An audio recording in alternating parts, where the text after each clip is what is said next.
Hello guys, welcome back to Trio Kwek Kwek Podcast. Apa kabar semuanya? Semoga masih sehat-sehat, nggak terlalu banyak rugi, banyak profit gitu maksudnya, gitu lah. Amin, amin, amin. Ya gitu. I think episode minggu lalu kita banyak bahas tentang hal-hal yang kita prediksikan nih kan. Kemarin itu ada beberapa event. Nah, so hari ini kita pasti akan bahas itu. Kita bahas tentang recent news, ada CPI data, ada beberapa events di market. So let's see apakah kita bisa mendapatkan hopium terbaru atau strategi terbaru. So I wanna start with ini nih. Kemarin kan kita I think banyak banget ngomongin tentang apa yuk White House Crypto Summit, terus SBR, kita banyak berspekulasi. Begitu selesai recording besoknya atau malamnya waktu itu ya, tweetnya langsung keluar dan lain-lain. Nah, yuk kita mau debrief nih, gimana nih, Ko Sylvester sama Kevin, what actually happened? Apakah sesuai ekspektasi kalian? Nah, siapa nih mau duluan? Ko Saya duluan. Kevin Sylvester dulu boleh? lah. Ya, saya Oh dulu gitu. dah. Pertama Crypto Summit-nya dulu ya. Crypto Summit-nya menurut saya jadi event bercandaan itu ya. Kelihatannya cuma buat thank you doang ke Donald Trump gitu kan. Ini kelihatan kayak bahasanya mungkin penjilat kali ya. Kayak gitu. Jadi kayak ya saya nggak tahu ya penjilat atau bukan, cuman kayak wah terima kasih Bapak Trump ya sudah menjadi pioneer gini. And then 20 menit something boom hilang. Tahu-tahu live-nya selesai gitu kan. Banyak banget berspekulasi tuh orang-orang bilang kalau ya Trump pinter, mungkin di situ dia lagi ngobrol gimana caranya acquire Bitcoin dengan cara yang lebih apalah dan bla bla bla gitu. Tapi setelah itu kita kan mengharapkan ada headline-headline yang muncul dan tampaknya tetap nggak ada. Jadi ya wajar nggak sih kalau para pelaku pasar kripto kecewa? Ya obviously yes gitu. Mungkin menaruh ekspektasinya terlalu tinggi. Namun, fakta bahwa for the first time ever, kalau White House ngadain sebuah event berhubungan dengan kripto, itu tetap sebuah adopsi besar ya. Kita pikir adalah sebuah kondisi yang mungkin sebelumnya nggak pernah kebayang, tapi suddenly sekarang terjadi gitu. Cuma ya apa boleh buat, orang selalu meminta berlebih ya, pastinya kan gitu. Tapi ya itu kita wajari lah. Ya itu tanggapan saya soal kondisi tersebut, ya cukup mengecewakan. Oke, cukup kecewakan ya. Iya, By the way guys, gue lupa kita waktu record live itu si Tam udah nge-tweet atau belum ya? Belum. Belum kan? Belum. Nah, Setelah seru itu kan? kan nggak lama dia tweet tuh, ya kan? Iya kan, kayaknya setelah kita record dia nggak beberapa lama tweet tuh, tapi seru tuh itu. Wah, ada tanggapan nggak, Kev, soal tweetnya itu, strateginya, atau kayak menurut lu gimana nih? Well, actually kalau kita ngomongin soal planningnya dia dulu deh ya, terkait dengan menahan aset Bitcoin yang sudah disita itu untuk tidak dijual. Sebenarnya ini menurut saya lumayan bagus sih, dalam tanda kutip. Kita sekitar akhir tahun lalu khawatir gara-gara tiba-tiba DOJ, Department of Justice, dapat lampu hijau kan buat ngejual Bitcoin hasil sitaannya Silk Road sekitar 200 ribuan Bitcoin. Orang udah takut tuh, wah dijual nih ya kan. Joe Biden nih pengen ngancurin impiannya Donald Trump dan bla bla bla gitu. Lalu kita dapat kabar kalau pada saat hari H bahwa SBR-nya kan bermulai dari aset tersebut yang tidak akan dijual. Intinya kan begitu tuh. Which is sebenarnya bagus nggak sih? Bagus nggak tuh menurut Ko John? Bagus kan? Bagus dong. Ya, yeah, it is harusnya supposed to be a good, ya minimal good sentiment gitu. Tapi tetap ya, saya pikir dengan strategi tersebut kayaknya kurang gitu loh bagi para pelaku pasar. Para pelaku pasar maunya apa? Pemerintah US beli Bitcoin supaya pump harganya gitu. Iya kan? Sebenarnya kan itu, ya kan? Sesimpel itu. Makanya saya bilang nih para pelaku pasar kripto nih recently lagi baper banget. Jadi mereka nggak bisa lihat bigger pictures-nya. Mereka hanya menjalankan yang menurut gue harusnya kayak gini gitu. Kalau nggak sesuai harapan gue, ini gembel ini gitu. Ibaratnya begitu. Kalau ini, specifically soal koin-koin lainnya, Oh, soal Kan koin lainnya. tweet pertama dia bahkan nggak mention BTC, nggak mention ETH. Exact. Yap, yap, yap. Dia cuma mention Sol ada XRP gitu kan. Betul. 3 itu pertama. Baru gak berapa setelah itu di quote tweet gitu kan. Itu kan kayak menurut lu gimana itu? Itu kayaknya nggak tahu ya. Semacam saya juga bingung sih sebetulnya. Apakah dia faktor ada megang barang atau gimana gitu kan? Tapi yang Hmm. pasti pada akhirnya kan dia menekankan juga nih Bitcoin Ethereum intinya lebih special daripada 3 yang pertama itu. Ya toh? Cuma kan untuk mendapatkan exposure duluan, wajar dong XRP Cardano Solana, ya gue harus tweet duluan gitu, strateginya dibalik. Kalau misalnya dia ngomongin Bitcoin Ethereum duluan, oke, let's say Bitcoin Ethereum pump. Terus nggak lama setelahnya XRP Solana Cardano. Ya dia tweet juga gitu, atau di quote tweet gitu kan. Mungkin pump juga. Tapi mungkin nggak akan sekencang ketika dibalik. Which means Hmm. ya mungkin ada insider atau gimana ya kan. Dad, Oke. tweet dong. Gue lagi ngelong nih gitu. Wah, ngomongnya dead. Iya kan maksudnya begitu gitu. Iya, iya, Eric iya, Trump iya, misalnya iya. kan, Iya, Hi iya, Dad, iya. please ya, tweet something about XRP Cardano Solana, I'm longing now. Yoi. Oke, oke. Cost investor gimana cost investor? Gua tunjukin satu moment in time yang menurut gue lucu banget ya dari Crypto Summit, oke? Gue share Oke. screen ya. Ini jangan Michael Ini Saylor nih, mungkin yang lagi garuk-garuk kepala. bisa bisa nunjukin kita ada insight dikit lah. Jadi ini konteksnya Trump lagi kasih speech gitu di Crypto Summit, di depannya semua orang kripto ya. Jadi dia udah ngomong di tengah, udah 2 menit 40 detik dia ngomong. Sekarang dia lagi ngomong yang berikutnya yang kita mau nonton. Nah, yang kita harus perhatiin guys, ini Trump nih baca teks di depan tuh kayak ada brief tuh semua ya dari penasehatnya atau bagian ahlinya tuh dia udah dikasih teks ngomong apa tuh dia tinggal baca aja gitu kan ya. Tapi kita tahu Trump ya Trump, jadi dia nggak mungkin baca kayak anak SD di Indo gitu kan, baca dari awal sampai akhir sampai setitik-titiknya dia bacain. Enggak ya, dia baca ya kayak seolah-olah baca lumayan nyantai tapi dapat komentari dia sendiri, oke? Lihat ya. Foundation of the new reserve. Unfortunately, in recent years, the U.S. government has foolishly sold tens of thousands of additional Bitcoin that were worth billions and billions of dollars had they not sold them, but they did sell them, mostly during the Biden administration. And not a good thing to have done. From this day on, America will follow the rule that every Bitcoin knows very well: never sell your Bitcoin. That's the little phrase that they have. I don't know if that's right or not. Who the hell knows, right? Jadi ini lucu banget.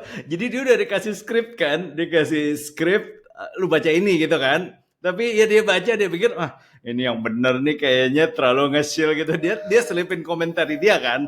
Nah ini mungkin disambung-sambungin sama orang-orang sama fotonya si Sailor lagi garuk-garuk kepala nunduk gitu kan. Nah cuma ya kita nggak tahu momennya emang Sailor lagi garuk kepala pas saat itu atau emang pas lagi rambutnya lagi gatel aja di momen yang lain kan. We don't know gitu. Tapi maksudnya dari sini kita bisa lihat cara interaksi Trump sama kripto, sama industri kripto tuh kira-kira kayak gimana gitu. Yaitu which is dia udah punya tim ahli, timnya udah siapin brief, udah siapin semua teks semua, dia baca aja kan. Dia percaya sama timnya. Makanya dia baca-baca semua. Nah, itu yang menurut gue terjadi juga pas tweet Trump di weekend gitu. Nah, kalau kita perhatiin Trump itu sangat pilih momen, hati-hati kalau ngomongin kripto ya, kalau nggak resmi. Antara sebelum dia jadi presiden atau pas weekend gitu. Kalau nggak dia nggak mau sentuh yang lain. Gitu. Weekend kan pas bukan jam kerjanya dia istilahnya, jadi lebih santai gitu ngomongin. Jadi yang gue percaya, ya dia udah dapat brief gitu. Ini upcomingnya untuk bikin hype Crypto Summit, ya dia bikin itu dulu, harus tweet itu dulu kan. Which is gue percaya dia orang yang lumayan ngerti cara building up momentum, building up suspense tuh dia ngerti. Nah ya udah dia ketik. Nah yang Bitcoin Ethereum yang ketinggalan I don't know gitu. Tapi somehow menurut gue ini yang nggak ada hubungan sama dia sih. Gue nggak percaya dia itu ngerti itu apaan semua. Gue nggak terlalu percaya. Gue cuman menurut gue Trump ngomong-ngomong Bitcoin terus karena dia tahu Yang main kripto besar, yang main Bitcoin besar, dia mau raih itu pas pemilu, that's it. Yang lainnya dia tahu mungkin ada untungnya, dia buat itu, that's it kedua. Itu sih kalau gue lihat. Jadi di luar itu, well, kita udah lihat hasilnya, which is kayaknya sih lumayan align sama yang gue terakhir ngomong soal Crypto Summit. So harusnya no big surprise ya kalau buat gue ya, hasilnya seperti itu. Itu sih. Jadi summit memang gitu ya, kayak duduk gitu bentuk U terus kayak ngomong-ngomong gitu ya, memang kayak rada kayak press conference gitu lah ya summit itu. Itu Jo, lu perhatiin kayak yang gue bilang, kalau summit tuh biasanya itu hasilnya tuh udah PHP-nya diumumin doang. dulu, udah tahu dulu kan. Betul. Nah, makanya Ya. kan sebelumnya dia udah umumin kan. Nah, pas saat Ya, itu ya, ya. tinggal ngomong, tinggal tanda tangan, tinggal ketawa-ketawa. Itu summit gitu. Exactly. Now I know. Minggu lalu gue inget gue nanya tuh. Sama kok Sylvester juga gue gak ngerti tuh. Oke. Nah, I guess the next question would be what's next dari sisi ini ya, dari sisi strategic Bitcoin Reserve. Ada ekspektasi gak apakah ada action kayak budget neutralnya bakal dipakai? Do you guys have any expectation tentang ini? Apakah ini jadi headline yang udah berlalu aja gitu? Oke, jadi menurut gue ya, kita nih ya pelaku pasar, oke, yang sekarang kita mau ambil tindakannya apa kan? Poinnya menurut gue ada satu kata kunci yang gue pegang di sini, yaitu eksplorasi. Oke, jadi dia pakai kata, dia kasih tim ahlinya untuk eksplorasi. Ini mau diapain nih strategic reserve, gimana caranya dengan catatan delta neutral, artinya nggak keluarin uang pajak kan. Nah, tapi yang kuncinya tuh eksplorasi. Kalau eksplorasi itu kata-kata politis banget, itu ya, kata-kata diplomatis. Artinya apa? Artinya masih akan butuh waktu, artinya nggak cepat, artinya masih banyak lihat kiri kanan, nothing, nggak ada yang timeline, nggak ada yang pasti, caranya pun nggak tahu, masih dieksplor. Kalau kita zamannya Christopher Columbus mau eksplor dunia butuh berapa tahun bro? We don't know. Ini explore, ini bahasa yang dipakai politisi buat bikin semua senang, tapi buat bikin ngambang, and then that's it, move on. Itu Yep. guys, tahu gue gitu ya. So menurut gue, kalau gue pribadi sih, gue nggak terlalu lihat ini lagi sebagai event yang akan menentukan di market. Gue nggak akan lihat ini dulu gitu ya. Vin, Ya, sama sih sebenarnya dengan Ko Sylvester ya. Artinya sekarang ini kondisi kita lack of narrative banget gitu. Udah nggak mungkin lagi nih ngebawa-bawa pemerintah US ya seputaran hal tersebut. Walaupun di build up lagi, udah pasti rasanya nggak akan sama dengan sebelum-sebelumnya. Dan kondisi daripada ya kalau tadi dibilangnya bahasanya kan adalah eksplorasi. Ya itu artinya memang mereka sendiri juga saya yakin pengen ngegantungin gitu. Dan apakah bisa beli gitu kan? Sekarang kenyataannya adalah kondisi mereka defisit, ya kan, hutang gitu. Dan terakhir kita ada bahas kan soal hutangnya US yang ada nggak ya waktu itu? Kayaknya ada ya. Yang jatuh tempo tahun ini 2025 itu setara dengan 9,2 atau 9,3 triliun dolar, dan itu seperempat utangnya mereka gitu. Makanya sebenarnya kalau misalkan dibilang dengan kondisi lu lagi defisit, ngutangnya lagi udah mau jatuh tempo, terus tiba-tiba lu bilang mau beli Bitcoin. Obviously, secara politik, Donald Trump itu bukan positioning yang baik gitu. Bener gak? Kalau saya sih berpikirnya begitu ya. Dalam artian, ya itu, kondisi yang terakhir gitu. Kayak government shutdown, ada potensi kan, gara-gara ada kontra nih antara Republik sama Demokrat seputar anggaran yang buat 6 bulan itu. Itu pertama lagi ribet, udah gitu posisinya juga utang lagi udah mau jatuh tempo, nilainya juga nggak kecil, bombastis banget. And then tiba-tiba lu bilang lu mulai beli Bitcoin per bulan depan gitu, let's say. Kira-kira gimana ya tanggapannya di sisi politik? Udah pasti dia bakal hancur. Dan itu bakal jadi senjata buat partai lawannya yang nyerang gitu loh, untuk Demokrat nyerang gitu kan, dan akhirnya di kongresal nanti bakalan lebih kompleks lagi. So saya rasa dia ngerti akan hal itu, jadi gak akan bisa secepat itu. Tapi ya dia pakai bahasanya explore, well maybe butuh ini di solve dulu. Jadi mungkin somehow late 2025 suddenly naratifnya berkembang lagi and then hot lagi, ya kan? Let's say everything sudah resolve ya dari sisi politik itu, and then ya who knows kalau ternyata nanti naratifnya dipakai lagi gitu. Cuma untuk saat ini I don't think so. Apalagi dia udah tegaskan ya kalau kita nggak akan beli itu loh dengan kondisi saat ini. Kira-kira begitulah. Jo, kita kan berdua nih udah apa nggak terlalu berharap. Sekarang kita butuh hopiumnya dari lu, Jo. Lu harus kasih pandangan yang bikin hopium kalau Crypto Summit nih bakal ada harapan tinggi. Misalnya mau beli apa mau jual emasnya jadi gantiin jadi Bitcoin. Gitu kan. Lu harus kasih hopiumnya sekarang, Jo. Gue kemarin udah nge-spill yang heboh-heboh tentang historic moment bla bla bla. Gue berharap ada splash di news. Ya elah, mati. Boro-boro nggak masuk Unlucky. headline.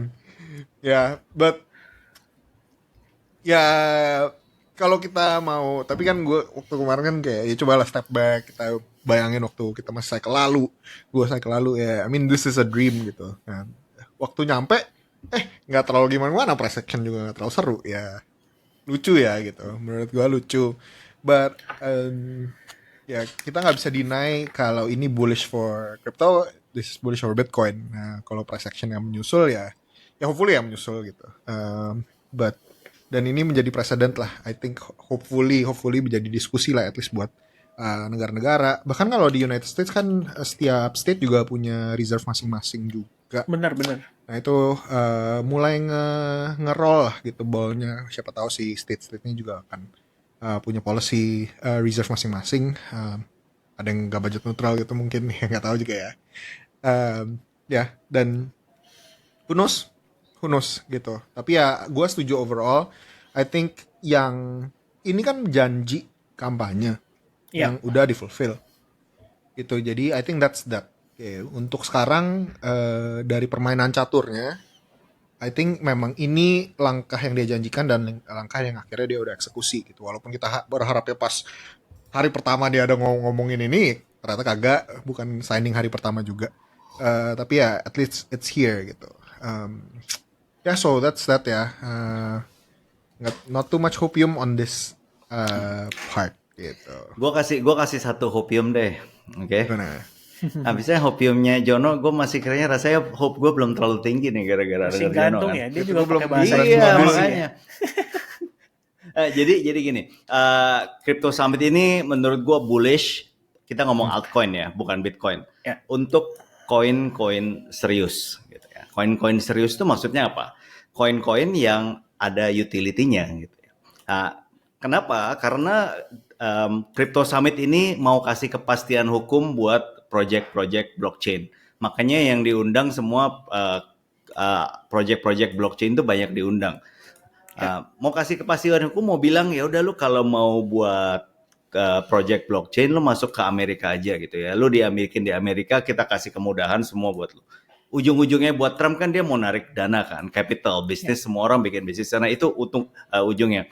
Nah, sekarang kan koin serius yang mana gitu kan. Nah, koin seriusnya ya berarti koin-koin yang ada utility, koin-koin yang udah emissionsnya tuh udah kebuang semua. Ini kalau mau bener-bener main agak panjang ya. Koin-koin yang sekarang waktunya building gitu. Koin-koin meme gimana? Ya koin-koin meme nggak dapat tempat di sini gitu ya. Koin-koin AI ya mohon maaf Jo gitu kayaknya belum kelihatan di sini koin-koin AI itu utility-nya dari segi mereka gitu. Kalaupun ada, gue yakin ada koin-koin seperti itu, tinggal waktunya kita nyari koin yang mana, dipantau, masukin watchlist itu ya. Jadi harus gabungan nih, sekarang mainnya nggak bisa segampang itu, karena kita nyari koin-koin yang kemungkinan panjang kan. Cari yang koin serius, cari yang emissionsnya udah beres gitu kan, terus cari yang utility-nya mulai naik. Itu kalaupun ada hopium itu, kalau gue lihat. Mantap. Spill kok watchlistnya. Hah? Canda. Oke, I think last question mungkin cepet aja gitu. Kemarin kita sempat chatting sama Ko Angga gitu kan. Too bad dia nggak bisa join hari ini. Is this the gateway untuk Bitcoin Act? Apakah Bitcoin Act sebenarnya masih bisa, I don't know, kayak masalah policy-nya gimana cara bikinnya? Do you guys have any insights tentang kayak future regulations nih yang mungkin bisa menjadi sesuatu yang lebih dari executive order gitu di sisi United States at least gitu ya? Ya sebelumnya gue kasih konteks dulu ya ke penonton ya. Beda yang Jono bilang Bitcoin Act tuh undang-undang artinya. Kalau EO Executive Order tuh kayak bisa bilang peraturan pemerintah, ketetapan presiden. Jadi levelnya itu kalau pemerintah mau yang cepat, biasanya kan dia lama tuh nungguin undang-undang di DPR. Dia buat dulu peraturan pemerintah biar bisa jalan lah gitu kan. Nanti baru sambil itu orang-orangnya di DPR ngegolin bikin yang lebih pasti jadi undang-undang, poinnya itu kan. Nah yang ditanya Jono itu kalau misalnya dengan adanya Trump yang udah bikin summit ini nunjukin kalau dia serius, apakah itu akan bikin orang-orang di DPR itu juga akan jadi push undang-undang ini? Karena sebelumnya undang-undang Bitcoin Act ini udah ada, udah dipush, cuman yang orang yang anggap serius, anggota DPR yang anggap serius tuh dikit. Akhirnya nggak dibahas-bahas, nggak goal-goal, pending terus. Itu yang kondisinya. Nah kalau menurut gua tergantung urgensinya, guys. Urgensinya itu artinya ini orang Republik, orang partainya si Donald Trump kan punya banyak agenda kan, bukan cuman kripto nih yang mau dijadiin undang-undang yang udah dideret nih, yang ini kan. Nah sekarang tinggal mereka aturin listnya, apalagi kan mereka Republik sama Demokrat kan alot kan, gitu. Jadi benar-benar harus skala prioritas. Lu mau nembusin yang mana nih? Kalau yang ini berarti lu fokusnya ini dulu gitu. Karena di Amerika tuh udah berapa tahun terakhir terkenal sistemnya sampai filibuster namanya. Filibuster tuh artinya mereka tuh saking nggak sukanya berduanya itu sengaja pakai teknik-teknik buat nahan supaya deadlock gitu. Jadi supaya nggak goal di antara dua ini pakai tekniknya biar nggak deadlock, nggak jadi undang-undang. Itu jadi mereka tuh harus tentuin prioritas. Dan apakah Bitcoin ini prioritas untuk dijadiin act dengan yang di ngomongin kemarin ya?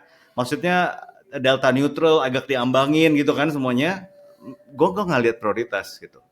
Kecuali kalau mereka di perpunya nih, di kepresnya, di executive ordernya udah tulis nanti kita maunya gini-gini, udah jelas gitu. Jadi masukin ke DPR kan udah gampang kan.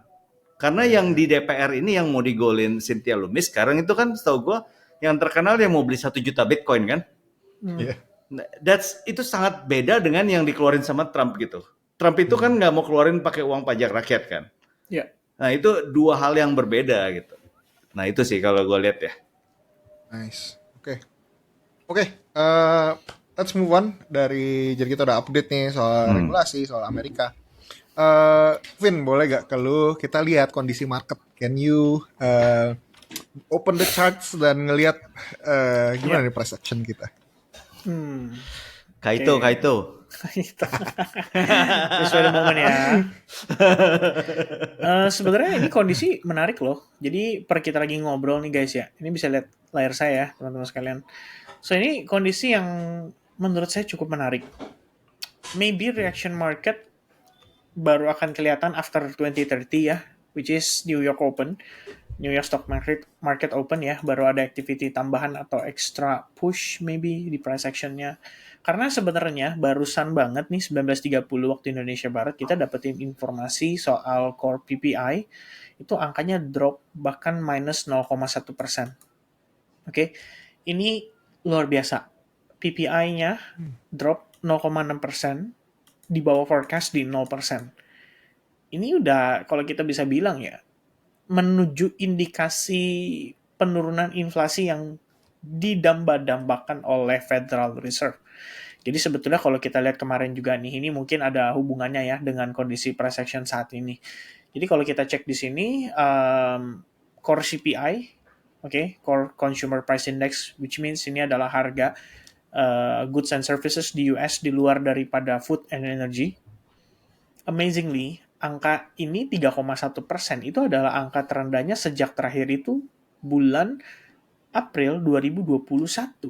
Jadi kita udah 4 tahun belum pernah ngeliat angka ini, and then suddenly for the first time ya, kalau terakhir kita lihat terendahnya 3,2%, and then for the first time kita punya 3,1%.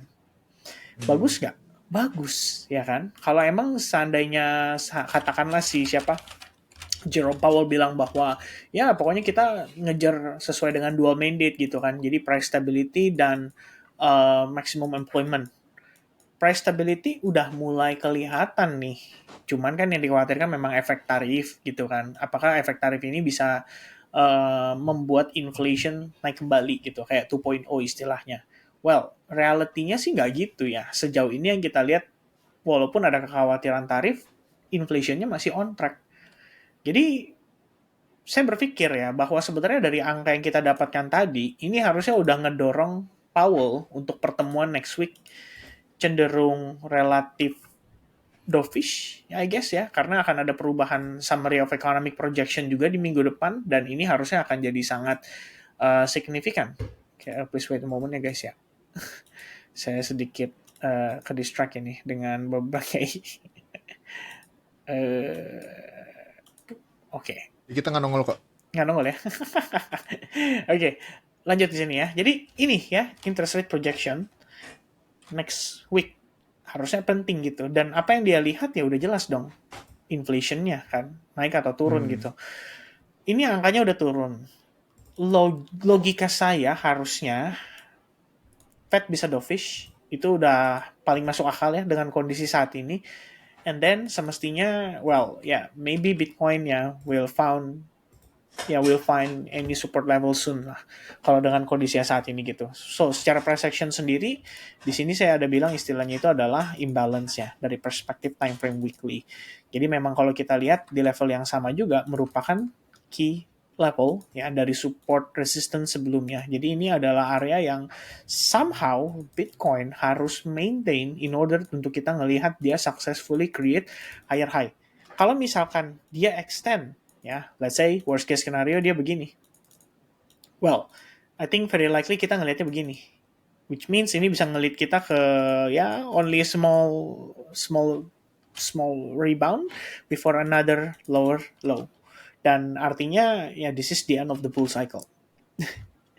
Ya itu worst case scenario yang harus kita waspadai gitu. So somehow saya berharap Bitcoin itu harus bisa pertahanin level ini atau area ini.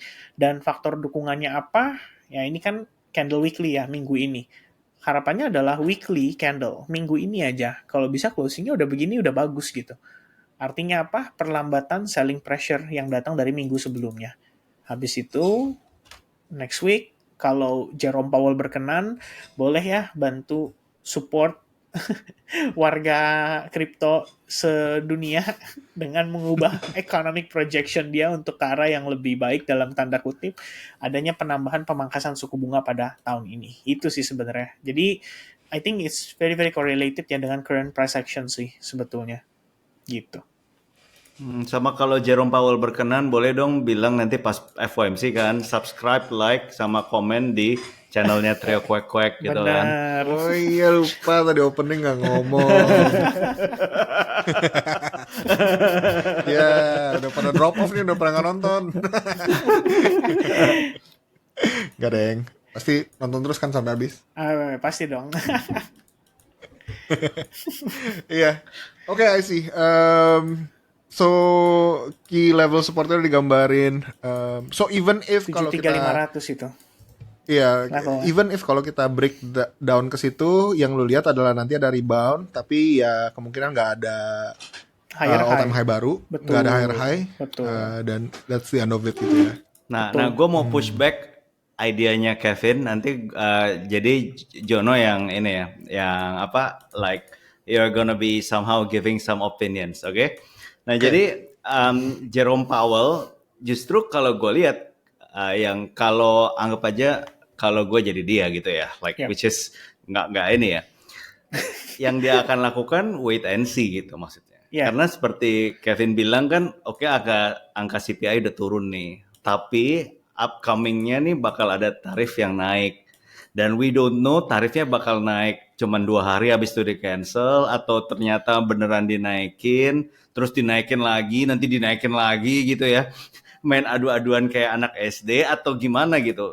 Bola liarnya kan Trump bener-bener liar di sini. So Yap. menurut gue Jerome juga clueless nih kira-kira bagaimana, karena ini yang akan pengaruhin harga inflasi banget kan. Nah, so kalau gue lihat dengan kondisi ini, Jerome Powell bakal kembali ke signature move dia gitu kan. Data Ya we're gonna dependent. be ya pokoknya gaya-gaya ngomong dia selama setahun terakhir yang bikin gue bosan nonton gitu maksudnya kan. Ya intinya kita mau benar-benar yakin dulu gini-gini gitu. itu pushback gue gitu ya. Nah Exactly. sekarang Oke. menurut Jono gimana? Oh, gue harus vote gitu kayak mana? Loh iya kan kita kan ini kan apa talk of war nih, ceritanya lu di tengahnya gitu. Gitu. Aduh, blank lagi gue. Gue Pelan-pelan kok, memihak pelan-pelan. Kevin Take sih, your time, karena take your time. gue memihak Kevin karena gue butuh adrenalin, gue butuh volatility. Jadi, Wih, mantap. ini, Ya. ya, gue apa ya? I think si Jerome udah, I think Fed udah lumayan, pressure-nya udah berasa kayak udah panas kayaknya. I think itu it's gonna get to him lah sooner or later. Ya hopefully this meeting. Dan kayak nggak ada alasan gitu gak sih untuk lebih dovish kalau angka Iya. CPI-nya udah bagus gitu sih. Kayak Exactly. lu mau alasan apa lagi nih mau dovish, selalu hawkish lagi gitu kan.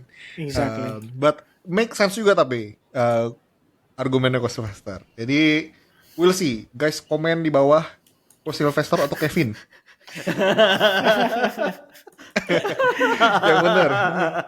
Ya, aku tambahin additional ya. Sih sebenarnya bener soal tarif itu memang sangat-sangat uncertain sih. Even for the Fed sendiri, beberapa anggota yang saya lihat ya dari beberapa komentarnya mereka, anggota FOMC juga pada ngomong hal yang sama gitu, bahwa this is very very uncertain gitu soal tarif ya. Apalagi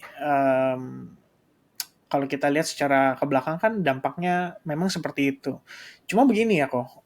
Ya, aku argumentasi. Wih, nice. Sebenarnya begini, pertanyaan yang ada di benak saya adalah apakah ya, ini kan recently lagi hot nih. Apakah Donald Trump emang sengaja pengen membuat market mengalami resesi terlebih dahulu? Gitu. Ya, yang jadi pertanyaan saya adalah ini Trump yang mau bikin jadi recession atau Trump sebenarnya hanya pengen nge-push untuk interest rate-nya diturunin. Sebenarnya itu doang. Karena hubungannya atau kaitannya adalah dengan refinancing. Ini sehubungan dengan utang yang mau dibayarkan itu yang senilai $9 triliun ya, dia harus refinancing dalam artian ya harus cari duitnya lagi untuk ngebayarin utangnya itu dulu, tapi nggak mungkin kita ngutang dengan suku bunga saat ini. Sebenarnya pemikirannya sesederhana itu. Maka dorongannya adalah ya gue harus paksa Fed pangkas suku bunga gitu kan. Dan sebetulnya dengan apa yang terlihat data-data dalam seminggu, 2 minggu terakhir, atau bahkan sebulan terakhir, nunjukin situasi US economy itu udah bener-bener soft banget. Bukan soft lagi, tapi udah parah banget gitu. Why? Core PPI minus. Itu dari sisi produsen loh. Gimana ceritanya core PPI bisa minus? Sementara core CPI, core PCE, dua-duanya angkanya turunnya lumayan gitu. PCE dengan 0,3% dropnya, dan CPI tadi yang saya tunjukin ke kalian, ya itu adalah 4 tahun terendah gitu loh. Terendah maksudnya dalam 4 tahun terakhir. Jadi ya somehow kalau misalkan memang si Jerome Powell, ya dia mau pertahankan dengan gaya dia yang biasa, sebenarnya resiko buat market semakin meningkat. Dalam tanda kutip, big possibility-nya bisa ngedorong untuk US benar-benar resesi gitu. Karena perhatiin ya, meeting berikutnya itu ada di bulan Mei. Artinya setelah dia ngomong di bulan Maret, there's no turning back. Unless di bulan April somehow dia ada dijadwalin ngomong gitu di hadapan ekonomi summit, misalnya economic summit lah atau event-event ekonomi tertentu. Tapi kalau misalnya dia nggak ada ngomong, nggak ada jadwal, wah itu bahaya banget. Artinya April market akan berspekulasi dengan resesi dan akan semakin sulit untuk recover. Sebenarnya begitu ya. Tinggal pertanyaannya adalah ini yang mau bikin hancur Trump atau Jerome Powell gitu. Kalau Jerome Powell mestinya dia akan pertimbangkan soal hal tersebut. Itu aja sih. Kev, Ya. kan yang tadi yang lagi lumayan hangat kan yang kamu bilang kan, yang Ya.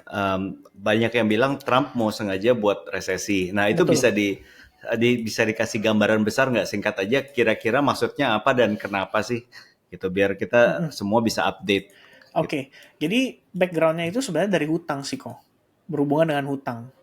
Hutang yang jatuh tempo itu nilainya gede. Dan ini katakanlah ya sebenarnya bukan salahnya si Donald Trump sih. Tapi ini kan hutang udah dibawa dari zamannya Joe Biden. Nih ya, saya sambil coba deh. Saya kasih lihat ini, apa namanya US debt. Recently ya, US debt 9 trillion. Aku sambil kasih lihat dulu nih. Nah ini dia. Ini sebenarnya bahkan udah sempat di cover juga kok sama ini ya, sama beberapa news-news ini nih ya, blockchain news, impact of 9.2 trillion US debt ya, maturing by 2025 on interest rates gitu.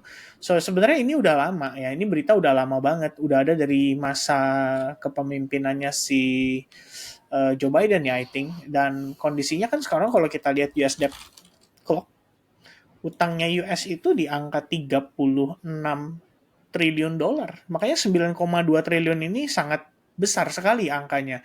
Nah, cara buat dia bayar 9,2 triliun dolar itu adalah ya konon katanya dengan refinancing. Berarti refinancing kan intinya kita ngutang lagi.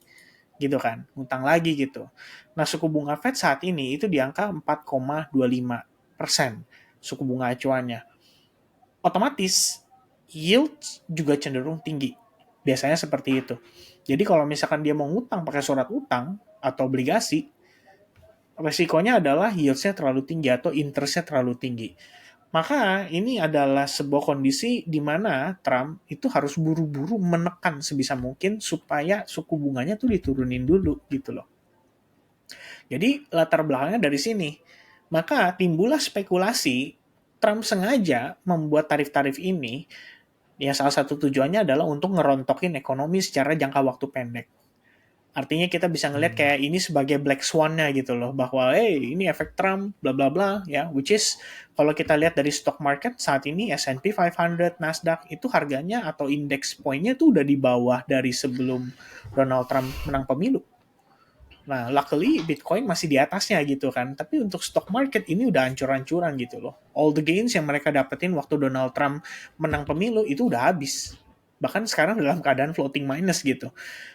Nah, itu sebenarnya efek samping. Tapi yang utamanya adalah tujuannya Trump mungkin ya dengan dia ngehancurin dulu dalam tanda kutip, oke kita bawa dulu ke perlambatan ekonomi yang paling signifikan supaya gue mau Jerome Powell pangkas gitu loh suku bunganya.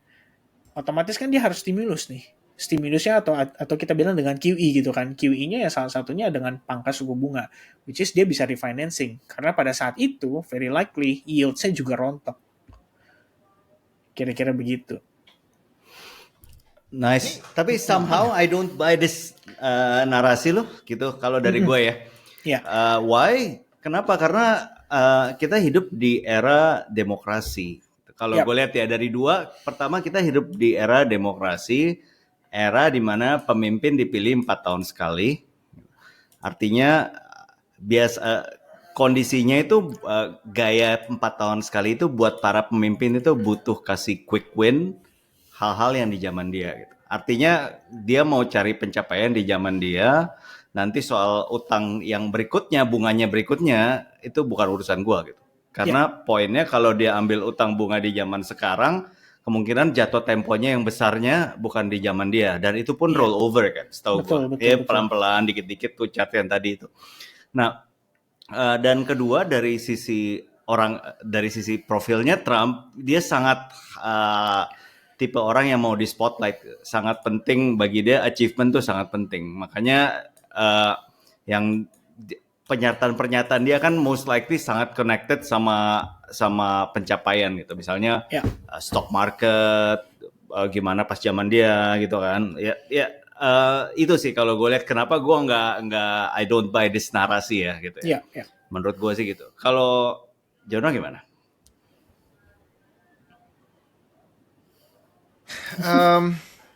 Yang 9 triliun, I have one quick question, I guess. Gue kurang educated soal maturity dates, but to my understanding itu bukan 9 triliun itu seabrek at the same time kan? Itu selama 2025 kan?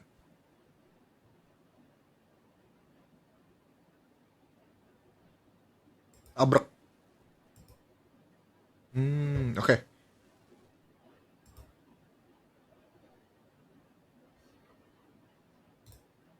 Kevinnya drop off. Oke. Oke, ya. Ya udah sambil Kevin nyambung, mungkin gue perjelas yang soal demokrasi ya. Maksudnya sekarang di era birokrasi kayak sekarang gitu, orang yang naiknya singkat, biasanya itu jadi hal buruknya adalah orang tuh nggak mikirin masa depan gitu. Beda sama zaman kalau yang mimpin diktator, misalnya Lee Kuan Yew atau misalnya Vladimir Putin, yang pemimpinnya itu bisa 20 tahun, 30 tahun, 40 tahun, dia bisa punya luxury untuk pikir jangka panjang. Kenapa jangka panjang? Ya karena 40 tahun lagi masih gue yang mimpin. Jadi gue bisa mikirin langkahnya gini gitu. Tapi kalau yang langkahnya dikepilih cuma 4 tahun lagi, dia harus tunjukin ke orang 4 tahun ini gue kerja apa loh. Gitu. Kalau 4 tahun ini gue cuman bisa misalnya gue bisa secure usahakan supaya bunganya lebih rendah, menurut gue it doesn't ring a bell terlalu keras ke kuping-kuping konstituen. Kuping pemilihnya dia tuh, hah maksudnya? Maksudnya bagi pemilih itu bukan something yang seksi, yang kuat, yang bisa bikin orang pikir wah Trump hebat, gue mau pilih dia lagi atau like that kind of thing. Itu sih menurut gue sistem demokrasi yang bikin pemimpin rada short term itu ke ininya. Nah mungkin sambil lanjutin Kevin kita ini aja Jo, kayaknya si Kevin masih cari koneksi kan, bentar ya gue cek ini kenapa nih.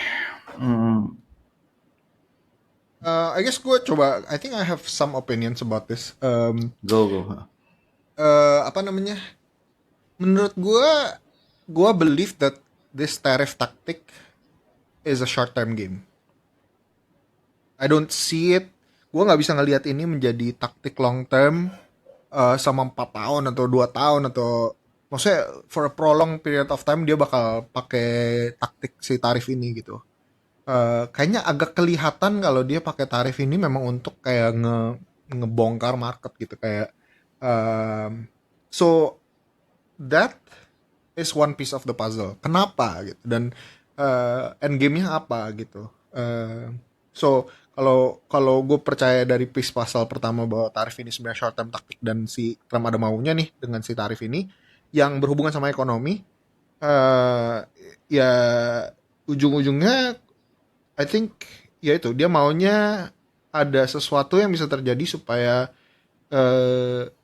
market pulih lebih cepat. Jadi kalau membawa resesi itu dilihatnya sebagai sesuatu yang buruk buat long term, gue malah lihatnya lebih kayak sebenarnya ini resesi is the quickest way to restore a prosperous market menurut gue.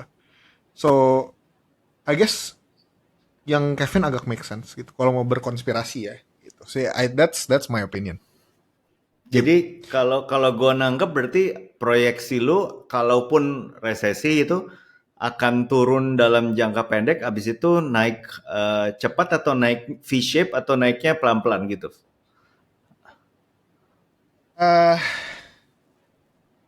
I think kalau it will come in a black swan type of event kayaknya ya. So I guess I don't know if recession is the right word. Tapi si gonjang-ganjingnya ini harus sampai di titik dimana kayak ya udah harus QE gitu. And then it will be quick menurut gue sih setelah itu. So I guess I'm expecting COVID type of ini ya. Cuman maybe this is stupid atau naif ya. Tapi Jo, gue clarify ya, ini dalam konteks capital market ya. Artinya kita tolak ukurnya tuh dari pasar saham bukan? Atau dari data ekonomi, misalnya GDP atau yang mana nih maksudnya? Right. Karena kan kalau resesi kan GDP kan di bawah berapa Betul. persen, itu kan definisi resesi. Tapi somehow gue nangkep kita lebih ngomong ke arah Market share. performa market saham kan ya, bener nggak?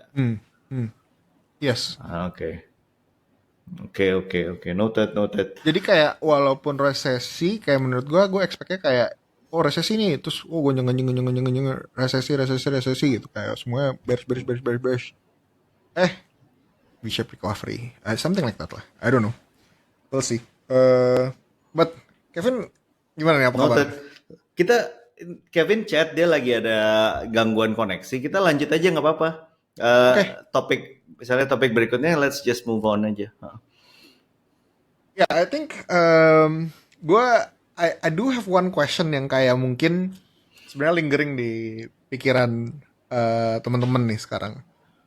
What if the Trump euphoria was actually the top? Apakah itu pikiran ada di lu kok? Dan apakah ada validity-nya? Kalau sampai kayak, oh bener nih, cycle ini abis ini. Bener abis nih. Kayak udah abis ini kita go to a bear market nih. Menurut Fourier cycle-nya gitu ya. Hindsight lu bisa kayak justify, oh iya, that kalau gua ngeliat ke belakang bener juga itu bisa jadi top. Ada gitunya gak?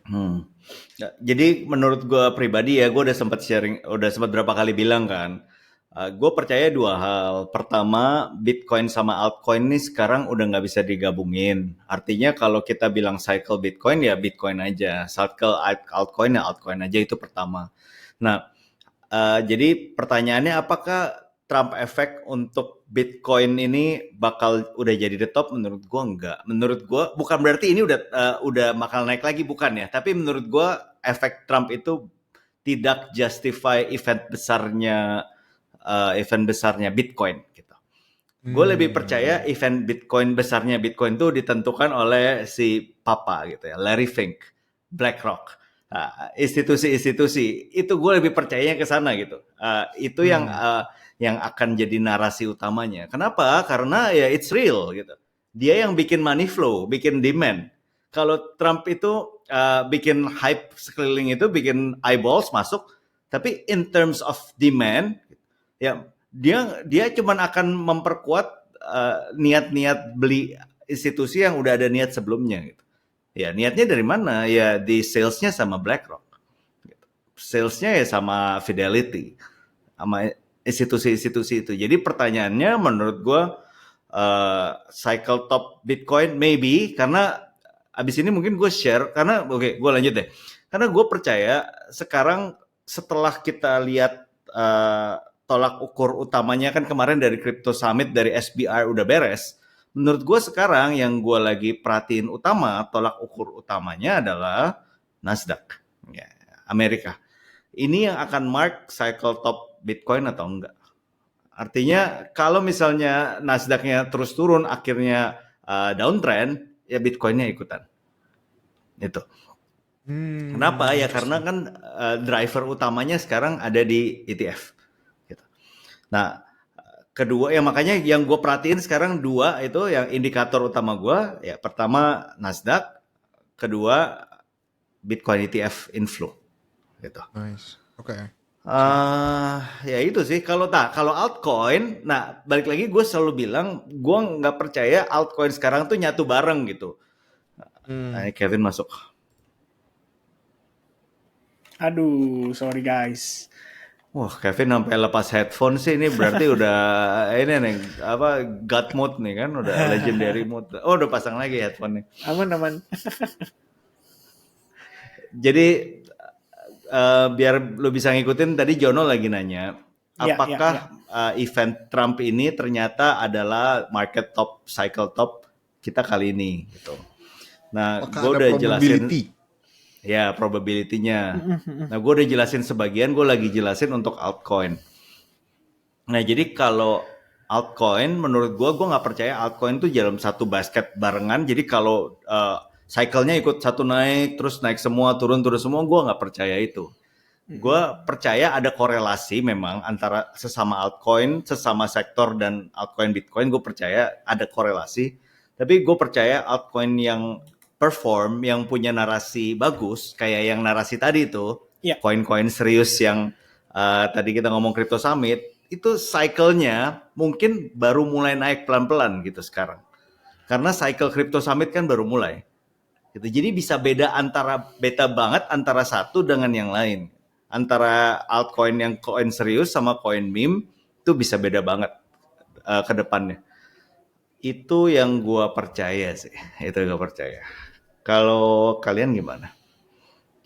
Belum Kevin mungkin biar dia lebih nangkep konteksnya. Ya, ya.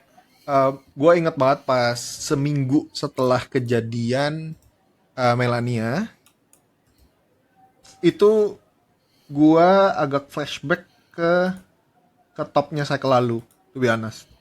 Dari chart, dari feeling, dari ya beberapa hal lah. Gue kayak agak flashback gila. Ini agak kayak apa ya? Gue inget banget top yang lalu itu tuh nobody kayak punya rasanya aneh dan kayak lu tiba-tiba ngelihat ke belakang kayak oh ya make sense juga ya itu jadi top gitu kayak dan kayak ketinggalan semuanya gitu, majority ketinggalan. Dan I think typical top ya harusnya market harusnya nggak bisa tebak gitu, biasa kayak gitu kan, biasa kayak gitu. Market harus kalah, market harus nggak expect, pokoknya tiba-tiba udah top aja gitu, terus lu ketinggalan. Itu ciri-ciri top. Nah jadi dari sisi itunya, gue kayak what if gitu. What if bener tuh Trump euphoria candle terakhir itu tuh udah pucuknya gitu di cycle ini. Nah cuma kan kita selama kita podcast dari kita mulai nih trik kan kita ini kan lebih gak lah masih bisa lagi gitu kan. Semua orang juga kayak masih gue percaya masih gitu kan. Masih ada QE, masih ada ini gitu. But So Vin, gue cuman jadi mau jadi devil's advocate dan kayak mau mencoba untuk kayak lu ngelihat gak sih skenario itu sebenarnya bisa aja terjadi gitu. Iya. tapi Jo, maksud gue pengen tanya sama lu percaya cycle Bitcoin sama altcoin barengan? Ini lagi ngomongin cycle Bitcoin altcoin gabungan atau cycle yang mana nih? Which one? Gabungan sih. Ini gue lagi ngomongin kayak as in total market cap aja nih. Abis ini kayak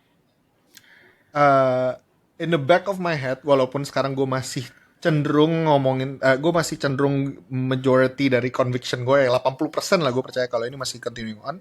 Tapi 20%-nya gue ada kayak it could be it gitu. Gitulah. Karena gue show chart ya. Nih yang maksud gue gini nih.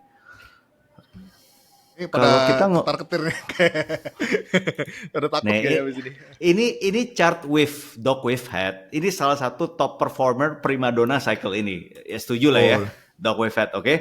Nah kalau kita lihat market topnya, cycle topnya dog with head, ini November bro, 2024. Which is Melania keluar kapan? Januari kan? Iya. Atau Februari? Januari, momen setelah Trump. Ya kan? Nah, which is pas Melania keluar tuh dia udah turun hampir 70%. Artinya itu yang maksud gua itu sebagian market itu pas zamannya Melania keluar itu udah mereka udah turun udah berdarah-darah, Bro. Sekarang tapi ada juga yang late, narasi yang nyambung berikutnya kan poin lo. Apa AI1Z kan? AI16Z ya? 16. Iya. Ya, AI16Z ini ya gue kasih ya, AI16Z. Ini, aduh, kok telat banget. Harusnya cari, ini bentar. Kita cari di yang koin-koin di CoinEx kan biasanya udah lama nih keluarnya. Nah, topnya kapan? Januari. Gitu. Ada lag 2 bulan kan. Nah, itu maksud gue jadi sekarang nih kalau kita ngomong cycle top ya, gue rasa kurang fair kalau ngomongin pas Melania itu cycle top karena rata-rata yang pegang koin-koin lama itu udah ngerasa kesel dulu, udah rasa depresi dulu pas November, guys. Pas November, Dog with Head dan lain-lain itu udah turun dan sampai sekarang sampai Januari tuh udah turun 70%. Itu poin gue. Fair. Kevin gimana? Oke, jadi pada dasarnya pertanyaannya adalah ini apakah cycle topnya gitu kan ya. Jadi sebenarnya gini, kalau kalian inget ya, teman-teman viewers terutama, saya pernah tanyain ini waktu kita kedatangan Koangga sebetulan sebagai guest star pada saat itu. Dan pertanyaan saya sebenarnya simple ya, karena 2018, the first time Donald Trump menerapkan tarif, itu membuat stock market tuh mencapai top. Well actually not only stock market gitu, karena pada saat itu, kalau stock marketnya rontok udah pasti Bitcoin-nya juga rontok. Makanya 2018 juga kita berada dalam fase bear market, kan gitu ya. Nah, makanya yang jadi pertanyaan saya itu adalah saat ini Donald Trump menerapkan tarif. But at the same time, ini juga merupakan siklus 1 tahunan semenjak presiden baru terpilih. Yang biasanya setiap 1 tahun setelah presiden baru mulai menjabat, 1 tahun itu tuh adalah tahun yang luar biasa gitu bagi stock market, termasuk buat Bitcoin. Makanya kalau kita tarik kembali dari data-data lampau, ya 2025, berarti ya 2021. Which is 2021 Bitcoin masih bullish gitu kan. Per Januari mulai topnya itu adalah di bulan Mei, waktu China ban crypto. Ban Bitcoin pada saat itu. Kemudian saya tarik balik nih ke 2017. Itu juga bull run gitu loh. 2016 tahun halving, tahun pemilu, 2017 tahun bull run. Tarik lagi ke belakang, well actually mungkin di situ nggak terlalu ideal ya karena only retails, tapi ya 2013 gitu loh. Tahunnya bull run, 2012 adalah tahunnya halving. Nah, tinggal pertanyaan saya adalah dengan Trump menerapkan tarif ini, kita bakal ikut situasi di tahun 2018 atau di 2017 gitu. Dalam artian kita mendahului siklus bullnya dan ternyata kita langsung mencapai topnya gara-gara Trump terapin tarif, menciptakan kepanikan di pasar, kekhawatiran atas geopolitik ya, atas tarif dagang, perang dagang ya dan lain sebagainya, atau ya harusnya 1 tahun itu gitu loh. Momen-momen di mana presiden baru terpilih, biasanya setahun itu adalah tahunnya yang bullish banget gitu. Nah, pada saat itu, kita ngobrol sama Koangga, sebenarnya saya sependapat gitu, dalam tanda kutip. Perbedaannya lagi adalah suku bunganya The Fed saat ini itu bukan di angka yang rendah, tapi di angka yang relatif memang tinggi. Di mana proyeksinya dalam setahun ini, intinya kan adalah rate cut ya. Red card itu pasti dijalankan. Cuman tinggal pertanyaannya adalah berapa banyak lu red card. Gitu. Nah, angka yang kita saat ini dapatkan itu udah price in lah ibaratnya. Semenjak setahun terakhir. Ketika orang-orang udah optimis banget, The Fed tahun depan red card. Apalagi September, Jerome Powell ya, momen sebelumnya di Jackson Hole Symposium dia ngomong, this is the time. Gitu ya. The time has come for us to adjust our policy gitu. Jadi orang langsung, wah September nih dia red cut ya kan, September dia red cut, Oktober market start rebound, and then November kita rally berbarengan dengan Trump menang pemilu. Itu sebenarnya katalis yang menjadi pelengkap sekaligus membuat market itu rally dengan keadaan yang sangat powerful. Nah saat ini sudah price in belum? Sudah. Apa yang kita hadapi? Kekhawatiran atas tarif gitu. Ya kan? Maka sebenarnya kalau buat saya pribadi, saya kepikirannya itu kenapa belum cycle top. Ini reason pribadi. Karena sebenarnya dari segi makronya masih mendukung. Hanya politiknya nih yang rumit. Dalam tanda kutip ya Trump gitu loh. Urusannya di Trump tarif ini doang. Itu aja. Ya pada satu titik saya cukup yakin Trump juga pasti dia akan mempertimbangkan ya terkait dengan tarif-tarif yang dia kenakan ini gitu loh. Tentunya dengan deal-deal tertentu. Kayak sekarang ini yang kita dapetin kabar berita yang baru, Mark siapa? Prime Ministernya Kanada yang baru, yang gantiin Justin Trudeau, itu mau meeting. Zuckerberg. Bukan. Kayaknya Mark, kalau nggak salah namanya Mark Carney ya. Mark Carney ya, saya coba lihat. Biasa singkatannya, oh iya benar, Mark Carney itu. Ya, economist and former governor of the Bank of Canada. Tuh, dia mantan ini lagi, mantan bankir ya, kalau kita bilang gitu kan. Nah, dia ditunjuk sebagai Perdana Menteri di hari Jumat ini. Di hari Jumat ini, ngegantiin si Justin Trudeau. Kayaknya sebutannya biasanya Bang Karni ya. Benar nggak tuh? Tahu nggak Bang Karni? Bang Karni, nggak tahu lagi. Nggak tahu ya. Tapi ada bangnya. Bang Karni itu loh yang bawain acara Indonesian Lawyer Club biasa. Kevin ini Oh, politik Iya. banget ya Kevin, update banget sih politik. aduh. Nggak. Jadi Mark Carney ditunjuk sebagai Prime Minister yang baru buat Kanada. Dan dia ex-banker. Beda dengan backgroundnya Justin Trudeau ya, yang recently dalam beberapa tahun terakhir bisa dibilang bikin ekonomi Kanadanya itu ancur-ancuran gitu. So, katanya, konon katanya, berdasarkan update terakhir, nanti malam mereka mau ketemuan sama si Donald Trump tuh. Mau meeting, mau ngebahas soal tarif. Kalau ini tiba-tiba ya, CPI kemarin minus, turun. PPI hari ini turun. And then suddenly mereka ketemuan, terus ada kesepakatan. Sehingga tarifnya ditarik. Kira-kira gimana tuh? Itu market seketika akan relief gitu loh. Maksudnya ini ibarat kayak orang sakit perut nih udah 3 hari gitu kan, tiba-tiba dia buang angin. Nah, waduh lega banget nih gitu, kembungnya keluar gitu. Ya sebenarnya Aduh, relate lagi. Iya kan, kita sebenarnya cuma butuh itu loh. Oke deh. Itu betul pandanganku ya, tapi memang Oke. sehubungan dengan Melania, Trump gitu, itu menurut saya menyebabkan satu kondisi di mana di kripto itu anjir ternyata scam ya gitu loh. Bisa seperti itu. Terutama yang waktu kita ngobrol terakhir ya sama si Ko Sylvester, yang Ko Sylvester tunjukin video yang si kawan tuh yang sebelum bunuh diri, yang dia bilang katanya, ya kalian tahu nggak kalau sebelumnya itu ada private dinner, wah sebelum launching ya kan. Jadi memang ya itu dark side-nya kripto gitu. So Ya. kalau kalian terjun atau terlibat di sini ya udah harus siap dengan hal-hal itu ya, karena kan ini unregulated gitu sampai dengan saat ini gitu ya. Itu tanggapanku. Bentar lagi harus ada sertifikasi, tapi tenang aja, Donald Trump kalau mau ngomong harus disertifikasi dia. Benar-benar. Oke. Guys, sudah Bentar, 1 jam. Wait, no. Gue mau nanya terakhir nih, gue belum sempat nanya. Tadi kan gue udah kasih tau. Oh, gitu. Buat Ya, Kevin sama Jono, kalian nih sekarang signal utama kalian untuk lihat arah market tuh apa?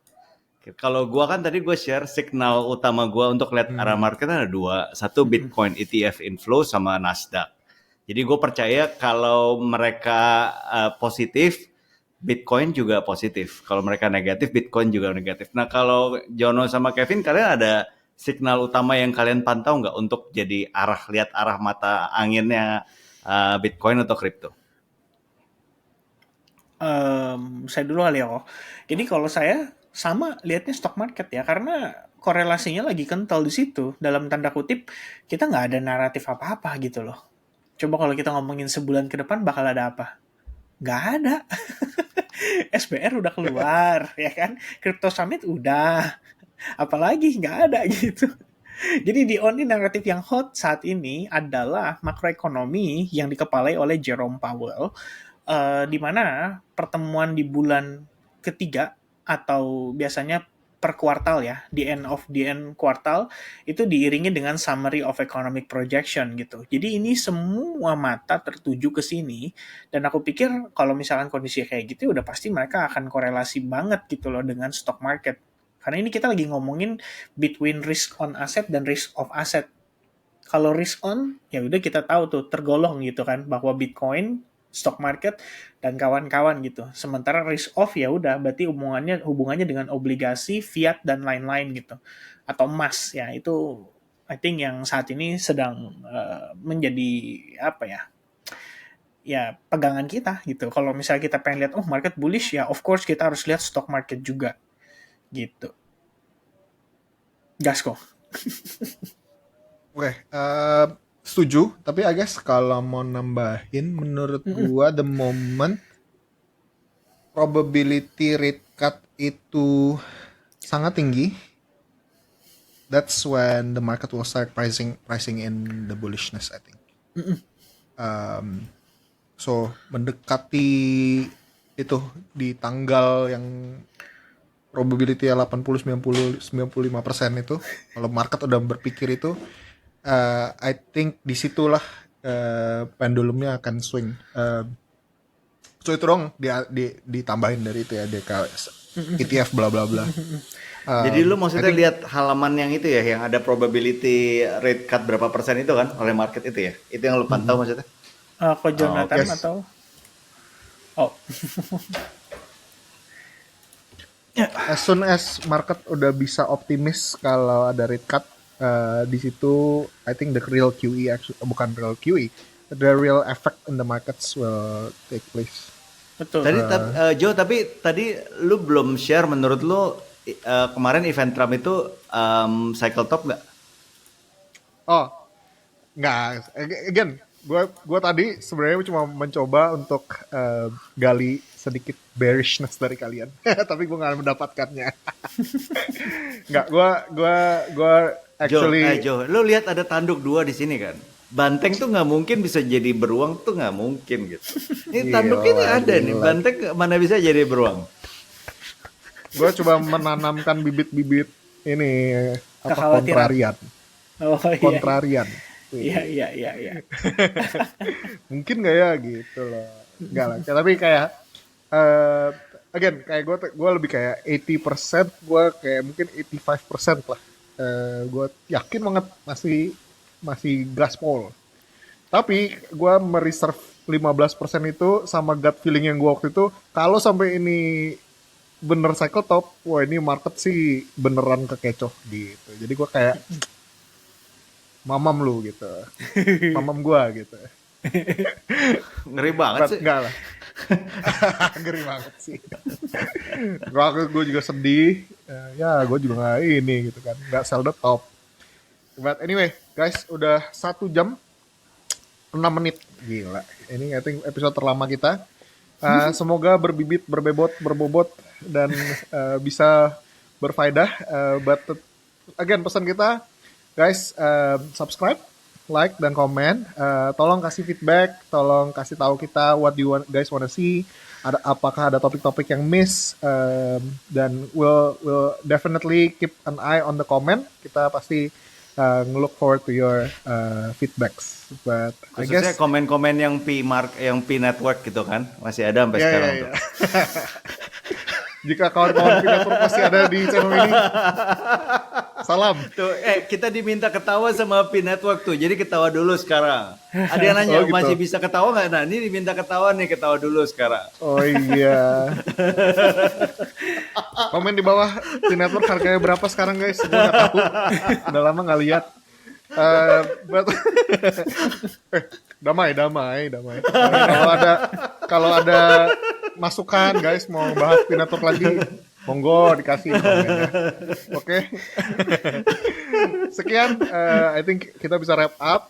Thank you so much Ko Sylvester, Ko Kevin, untuk insight-insightnya. See you guys next week. Oke, bye guys. Bye. Thank you.